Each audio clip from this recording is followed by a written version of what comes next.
कोपरगाव शहरातील प्रभाग क्रमांक 6 येथील महिलांनी पाण्याच्या समस्या सोडवण्यासाठी पाणी पुरवठा अधिकारी पगारे यांना घेरावा घातला व आपल्या समस्या मांडल्या। कोपरगाव शहरात सर्वत्र नव्याने पाईपलाईन टाकण्याचे कामाचे उद्घाटन करण्यात आले होते, परंतु गेले अनेक दिवस उलटून गेले तरी या भागातील पाईपलाईनच्या कामास सुरुवात झाली नव्हती। कोपरगाव शहरात होणारा पाणी पुरवठा हा 5 दिवसाआड असल्याने महिलांना पाण्यासाठी भटकंती करावी लागते। त्यातच सदर ठिकाणी कमी दाबाने पाणी येत असल्याने येथील त्रस्त झालेल्या महिलांनी पाणी पुरवठा अधिकारी पगारे यांना घेरावा घातला व जोपर्यंत पाण्याच्या पाईपलाईनचे काम सुरू होत नाही तोपर्यंत आम्ही तुम्हाला जाऊ देणार नाही असा पावित्र्य घेतला।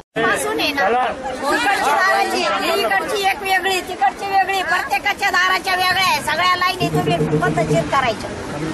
हा, पाणी येतं ना गोड आम्हाला, आणि माझा मोठा नळ आहे, बारीक नळ नाही, माझा मोठा नळ आहे, त्याला येतं मोठावाने पाणी।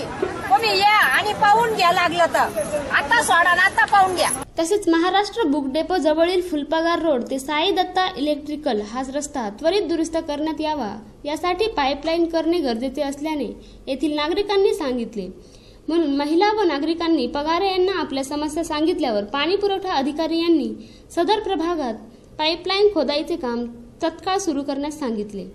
उच्च दाबाने सर्वांना पाणी मिळेल असे आश्वासन दिले। न्यूज सुपर 1 साठी प्रतिनिधी हाफिज शेख, कोपरगाव।